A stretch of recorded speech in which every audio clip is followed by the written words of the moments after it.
Não está chegando. Não está chegando o som. Fernando? Alô? Melhorou, ok. Vamos lá então. Fernando, conforme combinado, então, estamos aqui com, na pessoa da Rádio Diplomata, o senhor Sérgio Ferreira, como diz ele, líder em audiência, e também a Portal da Cidade, a nossa jornalista Ana, que vão fazer algumas perguntas para o senhor, ok? Pois não, obrigado. Sérgio Ferreira, por não. Não estou ouvindo. Senhor Fernando, boa noite. Boa noite. É prazer revê-lo, embora que não seja pessoalmente, já tivemos a oportunidade de conversar em outras ocasiões aqui em Brusque, em eventos, né? Perfeito. E acompanhamos a reunião toda aqui, realmente foi uma exposição muito interessante da parte da ABIT, do senhor e de toda a sua equipe, cumprimentá-lo por isso. E eu gostaria que o senhor fizesse uma avaliação, antes da gente falar um pouquinho mais sobre os temas que foram tratados, mas dessa iniciativa da Associação Empresarial de Brusque, do núcleo aqui das toalhas, do pessoal da área têxtil de Brusque, em promover exatamente esse tipo de encontro, demonstrando o interesse em estar efetivamente informado, sabendo das coisas que estão se passando a nível nacional e até mesmo a nível internacional, principalmente nesse momento de dificuldade. Boa noite. Boa noite. Bom, obrigado, prazer revê-lo também, mesmo que virtualmente. Hoje em dia, é muito comum a gente ouvir a seguinte expressão: dados representam a nova riqueza, o novo petróleo. Então, nós precisamos de informação, todos nós precisamos. E este encontro de hoje mostra que, nos integrando, interagindo, conversando, nós podemos levar uma série de questões que possam ajudar a indústria e o setor, seja onde estiver, assim como nós recebemos também informações dos setores que nos ajudam a construir a nossa agenda de trabalho, a nossa agenda de competitividade para o setor. Então, é fundamental que nós possamos estar nos comunicando, nos vendo, trocando ideias e informações. Então, eu só tenho a parabenizar o Núcleo de Toalhas, a Associação Comercial, por isso, e nós, no âmbito da ABIT, temos recorrentemente realizado eventos sobre temas os mais variados, abertos, que é chamado Conversa Aberta da ABIT. A próxima, na semana que vem, vai abordar os desafios do trabalho híbrido. Nós já estamos saindo de uma fase X, vamos entrar numa fase Y, de mais presencial. Em LGPD fizemos recente. Então, é fundamental nós procurarmos levar para toda a indústria as melhores informações. E, ao mesmo tempo, somos acionados e acionamos. Então, é uma via de mão dupla, onde as partes todas interagindo constroem uma base de conhecimento melhor, que permitem melhores definições e proposições para aqueles que nos governam. Então, tem uma agenda que é institucional, nós com o poder público, e tem a agenda nós com nós mesmos. Quer dizer, o poder público pode alguma coisa, mas ele não vai poder tudo, ele não vai saber qual é a melhor toalha, qual é a melhor matéria-prima, qual é a melhor tecnologia. Ele pode criar um bom ambiente para que nós possamos ter a vontade de investir e produzir no Brasil, em Santa Catarina, em todo o espectro geográfico e setorial. Então, é assim que eu vejo a importância dessa iniciativa. Certo. Em relação à questão do mercado, antes da pandemia, durante a pandemia e a perspectiva para pós-pandemia, se é que teremos, como o senhor disse, inclusive, me parece que foi o senhor que mencionou, não teremos talvez a pós-pandemia, mas teremos com o Covid, ou seja, a questão da convivência e, mesmo assim, o desenvolvimento da nossa economia em todos os setores e, no seu caso, especificamente, a questão do setor têxtil. Olha, quando o Haroldo mostrou o mapa de calor,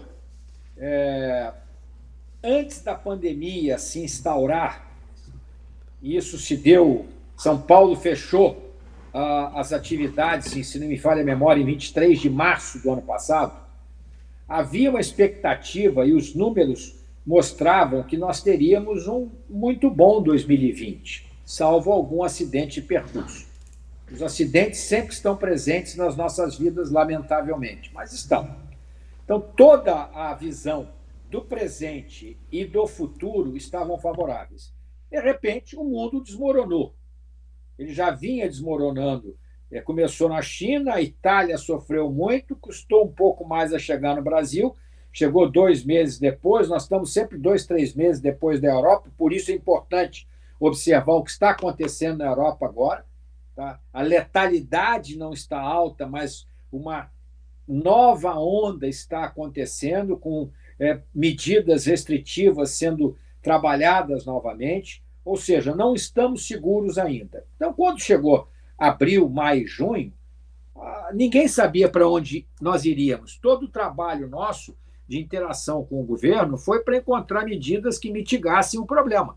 E, vamos falar a verdade, o governo adotou várias medidas fundamentais. A lei do bem, que é da proteção do emprego, e com apagamento, redução de jornada, com redução de salário, com complementação governamental, ao auxílio emergencial, diferimento de pagamento de impostos. Demorou mais a chegar o crédito. O crédito demorou mais. Depois deslanchou, agora estão virando até programas permanentes, como o Pronamp. Eis que fomos todos, de uma certa maneira, surpreendidos com uma recuperação em V no segundo semestre do ano passado, fruto, fundamentalmente, de um dinheiro que foi posto na economia. Foram 293 bilhões de reais que foram postos na economia com o auxílio emergencial, de abril, se não me engano, até dezembro. A primeira etapa com R$ 600, podendo ser mais para quem era chefe de família, e depois caiu para 300. Mas esse dinheiro, cerca de 112 bilhões, num trabalho feito com a CNC, Confederação Nacional do Comércio, foi destinado a consumo, e fundamentalmente consumo de bens, porque a área de serviços ainda vem sofrendo e sofre ainda com restrições. E houve uma recuperação de demanda muito forte no nosso setor, inclusive, que ficou travado durante 90 dias, exceto pelo e-commerce, mas o e-commerce atendeu uma parcela dos negócios, principalmente os já digitalizados, e teve uma adesão muito rápida da sociedade brasileira. Aí passamos a conviver com outro tipo de problema, algum estresse na cadeia de fornecimento e aumento de custos por conta do boom das commodities internacional, que ainda não se arrefeceu. Só para ter uma ideia, esse dessincronismo na retomada, ele trouxe, por exemplo, o frete para a Ásia, China, antes da pandemia, estava em $1.500 mais ou menos o container, hoje está em $10 mil, e alguns acham que pode ultrapassar isso quando saírem os despachos para atender as encomendas de final de ano nos Estados Unidos, que é o maior mercado consumidor do mundo. Então, nós saímos de uma situação de não saber o que iria acontecer para uma situação de uma recuperação fortíssima, que começou a ter um arrefecimento quando caiu o auxílio emergencial para R$ 300, por conta também do aumento dos preços de alimentos, a inflação forte que drena consumo. Janeiro e fevereiro não foi muito bom, tivemos interrupções de atividades por conta do recrudescimento da pandemia, e agora nós estamos voltando numa fase bem positiva. Tivemos um bom Dia das Mães, tivemos um bom Dia dos Namorados, e temos tido uma temperatura favorável à demanda por itens invernais, que apesar de não ser a grande estação brasileira, ela é importante quando acontece no período certo, na hora certa. Então, o que eu posso dizer? Nós estamos hoje melhores do que eu imaginava que nós estaríamos há uns 2, 3 meses atrás. A expectativa para o segundo semestre, toda ela, é positiva. Agora, temos algumas interrogações. Quais são as interrogações? Que o processo de vacinação continue no ritmo que está, e parece que vai, que essa nova cepa Delta não traga uma terceira ou quarta onda, que pode restringir novamente.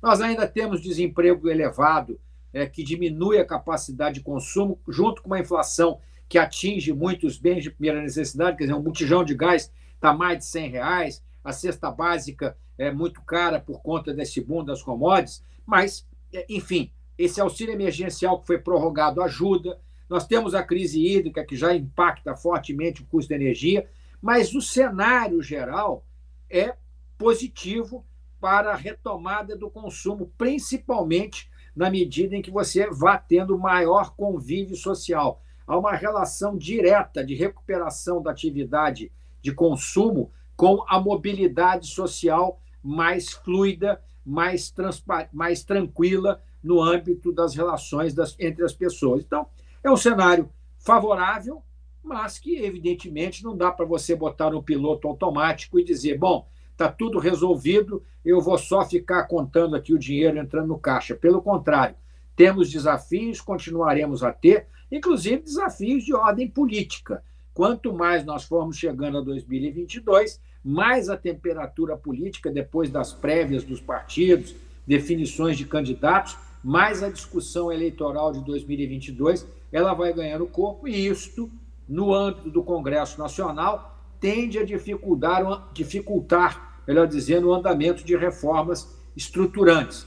Para reduzir o custo do Brasil, que nós estimamos de R$ 1,5 trilhão a mais do que operar nos países da OCDE, na média dos países, nós elencamos 22 projetos. Desses 22 projetos, 7 já foram aprovados. Não significa que os efeitos deles já estejam ocorrendo, que é para reduzir o custo do Brasil.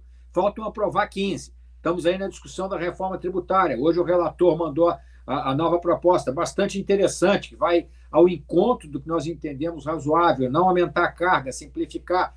Temos a discussão do imposto sobre consumo. Há muita discussão, a reforma administrativa para reduzir o tamanho do Estado. O Estado drena muita energia, muito dinheiro da sociedade, o que acaba aumentando o peso que o empreendedor tem que carregar para poder tocar os seus negócios. Então, é um país com muitas oportunidades e muitas potencialidades, principalmente no âmbito, do meu ponto de vista, para o nosso setor, porque temos um subconsumo que vai poder crescer na medida que o país volte a crescer, temos um potencial na bioeconomia que, se bem explorado, pode nos colocar na vanguarda mundial, tá? E temos ações que poderão aumentar a internacionalização das empresas brasileiras através da realização de acordos ou efetivação dos mesmos. Qual é o principal acordo que nós queremos que ande? Mercosul e União Europeia. É um acordo que vai envolver aí 800 milhões de pessoas, tá? Um PIB, a União Europeia tem um PIB aí enorme, parecido, não é igual ao do americano, mas é um PIBão, os 27 países que compõem a União Europeia, acho que eram 28, agora é 27, porque saiu a Inglaterra. O PIB americano aí é 1/4 do mundo, deve valer aí em torno de uns 17 a 20 trilhões de dólares. União Europeia é algo parecido. E nós aqui, só está faltando chancelar e fazer avançar. Vão se abrir oportunidades de investimentos e internacionalização, assim como Canadá, etc. Não queremos acordo, pelo menos nesse momento, com Vietnã e Indonésia. A agricultura provavelmente vai querer, porque tem lá um cliente, o pessoal da cotonicultura tem o Vietnã, por exemplo, como um grande cliente, assim como a China. Então, eles querem, nós não queremos. Nós queremos é transformar mais algodão aqui dentro do Brasil. Então, a perspectiva é boa, mas não dá, como eu falei, para botar no piloto automático e achar que a coisa está resolvida. Boa noite já, né? Fernando, tá me ouvindo bem? Uhum. Perfeito. Eu sou a Ana, sou do portal da Cidade Brusque, um portal de notícias locais aqui. Você já trouxe um panorama muito completo, até estava falando aqui com os colegas como você tem informação, né? E eu queria reduzir um pouquinho mais a sua visão sobre esse setor, estreitar um pouquinho mais, porque recentemente o Núcleo de Fabricantes de Toalhas lançou uma marca coletiva, né, o Vale das Toalhas, para lançar agora Brusque no mercado nacional e em breve internacional. Gostaria de saber um pouco da tua visão sobre essa marca, como que ela pode alcançar esses mercados, né? Se você tem visto no setor questões parecidas, iniciativas parecidas, porque para nós aqui da região foi uma surpresa positiva e algo bem bacana de estar acompanhando. Agora eu gostaria de uma visão mais estratégica, mais conhecedora da situação. Olha, eu vejo essa iniciativa como de extrema relevância, porque eu vou fazer uma analogia com a parte agrícola. Nós vemos aí disputas internacionais grandes com a origem de determinados produtos. Então, um produto só pode ser chamado de parmesão se for na região tal, o champanhe na região tal, etc. E eu acho que se esse núcleo, o núcleo das toalhas, e Santa Catarina, eu já falei, tem sido um exemplo, o estado que mais cresce, que mais emprega, construir um branding positivo, e vai construir, além do que já é, na visão de sustentabilidade, pegada de carbono, etc., junto com a qualidade do produto, etc., e outros variáveis que compõem esse mix, você vai ter o Vale das Toalhas podendo ser uma referência nacional e mundial, e dentro dos atores que compõem o Vale das Toalhas, nós vamos ter os diversos atendimentos pelas diversas empresas. Então, você não tem um fabricante do queijo parmesão legítimo na Itália, você tem vários.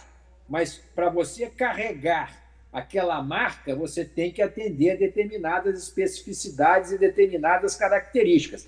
E eu acho que vai ser muito importante que o Núcleo das Toalhas de Brusque, se é que não já fez, e peço desculpa se eu cometer aqui alguma incorreção, alguma gafe, ter todos os seus principles bem definidos e construir a sua narrativa, e uma narrativa concreta e verdadeira, como sempre é feito aí, tá? Para mostrar por que eu devo comprar do Vale das Toalhas, e depois o consumidor vai escolher a marca que ele quiser. Aí cada empresa vai tecer a sua estratégia. Não está ainda, pelo menos até onde eu sei, uma visão de uma fusão coletiva das fábricas.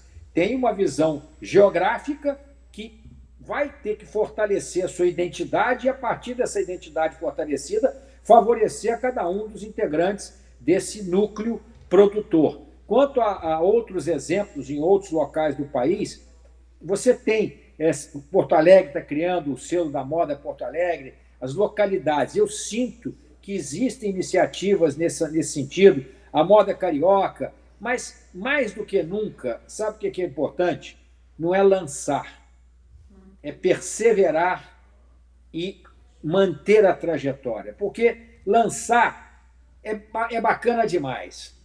Você corta a fita, todo mundo diz que é sensacional, bela iniciativa, mas no dia seguinte tem que ter alguém botando o guiso no gato e construindo a história e fazendo aquela tarefa diária da dedicação, de resolver problema, de criar solução, de avançar com as propostas. Então, eu acho que o grande êxito vai se dar na medida em que você persevere, eu tenho certeza que vocês vão perseverar, porque os exemplos catarinenses são de grande sucesso, para que daqui a 10 anos, eu estou pensando por vocês, falou em toalha, falou no núcleo da região, tá certo? Falou em produto sustentável para banho ou outras atividades que vão ser desenvolvidas, pensou nessa área. Talvez não seja a única, evidentemente, porque é uma indústria muito grande, mas que você tenha uma clara pegada e identidade para que as pessoas associem a região, os produtores, a algo de positivo, algo construtivo dentro dessa agenda que eu estou chamando de TASG, que não que é tecnologia, ambiente, social e governança. Não vai ter como fugir disso. Já falei, tem que aparar os excessos, tem muito ecologista de asfalto, que nunca viu uma árvore, nunca chupou uma jabuticaba no pé, acha que o leite já vem embalado no supermercado, que não tem a vaca, tá certo? E deita a falação e apontando o dedo na cara de todo mundo. Mas a verdade é que você tem que ter essa história, e uma história construída com base em pilares sólidos. Não vai ter solução e não vai ter sucesso se nós não caminharmos nessa trilha, que é um problema mundial. Hoje, eu estou acabando de ler um livro que chama-se Nem Negacionismo e Nem Apocalipse, que é do Gessner Oliveira, e esse livro ele trata muito bem. Se nós formos consumir como consome o americano médio hoje, nós precisaríamos de uns 5 planetas Terra para dar conta. São 7,8 bilhões de pessoas hoje, seremos 10 bilhões estimativamente em 2050. Daqui a 30 anos, uma geração, não é nada. Como é que nós vamos vestir? Como é que nós vamos arrumar jeito de enxugar essas pessoas, de atender essas necessidades presentes sem comprometer a geração futura? Esse é o grande desafio, sob pena da gente ir favelizando o mundo. E eu não estou aqui fazendo nenhuma crítica às comunidades, não, mas eu estou usando esse termo. Você, talvez o melhor termo, dizer, degradando o mundo. E aquilo que a gente acha que é impensável, é um Mad Max. Quem viu o filme sabe o que é aquela coisa, uma terra arrasada, acontecer conosco. E vamos falar a verdade, algumas áreas do planeta Terra hoje estão virando Mad Max. O que aconteceu com o Mar Aral? Secou. Secou o Mar Aral. Ah, não acontece? Acontece. Nós estamos tendo a pior crise hídrica histórica dos últimos 90 anos, que é o que estão dizendo. Eu não tenho essa métrica, não estava viva 90 anos atrás. Tá? Mas, olhando para essa... Nós estamos vivendo a pandemia. Aconteceu há 100 e poucos anos atrás, a grande gripe espanhola. Mas estamos vivendo. Isso tudo está mexendo com a psique, mexendo com todas as agendas internacionais, inclusive a agenda industrial. Então, eu diria que a iniciativa é muito positiva, ela está em linha com algo que tem acontecido planetariamente. Tá? Agora eu estava lendo a revista Vogue, Paris está completando 100 anos. É a única revista Vogue que está ligada a uma cidade. Você tem Vogue América do Norte, tem Vogue Inglaterra, mas a única Vogue Paris é do Condé Nast, que fundou essa revista, relativa a uma cidade, porque era a cidade que determinava os grandes padrões. Hoje ainda tem uma relevância fantástica, mas está muito mais difuso esse padrão, com uma inovação aberta, com as identidades próprias surgindo. Quer dizer, há muito menos ditadura do que vai ser o que não vai ser. Tá? Essa é a verdade. Então, eu acho que é uma iniciativa fantástica que tem tudo para dar certo.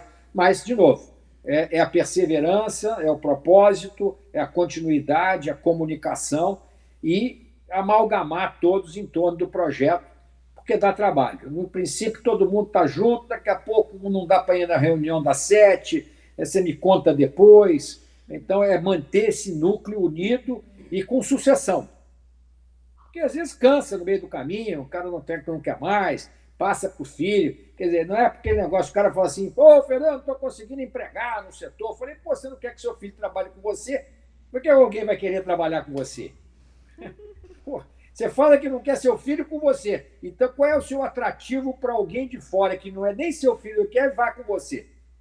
Não estou dizendo que a pessoa seja obrigada a trabalhar naquilo que o pai tem, não. Mas eu estou só fazendo uma analogia aqui. Não quero seguir meus passos. É um setor muito difícil. Aí fala, mas Fernando, não quer que eu contrate? Não tem gente para trabalhar comigo? Eu falei, mas é óbvio, pô. Nem seu filho você quer que trabalhe com você. Um estranho você quer que vá aceitar seu convite?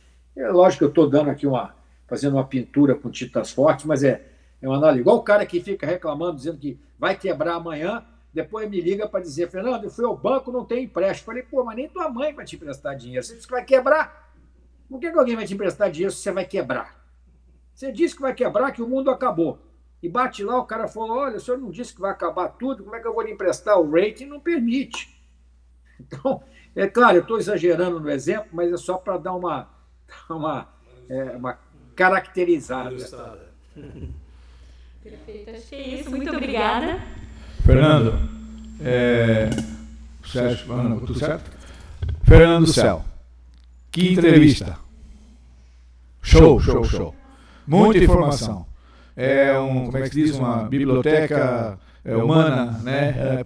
Presente, né? Então, agradecer. Perguntas que estavam para ser feitas que antes de nós fazermos já foram respondidas. Então, por isso nós estamos encerrando. Né? Muito bom. É muito bom. Obrigado pelas gentis palavras, obrigado pelo convite. Seguimos juntos. Nós vamos aí, essa coletiva aqui será divulgada na nossa imprensa local e regional, né? Será através de todos os meios de comunicação aqui da região. Mais uma vez, Fernando, quero agradecer de coração a tua espontaneidade e esse aceite ao nosso convite, né? Para nós, do BNFTEX, é um momento de muita importância, com certeza. Um grande abraço, amigo. Tudo de bom e obrigado.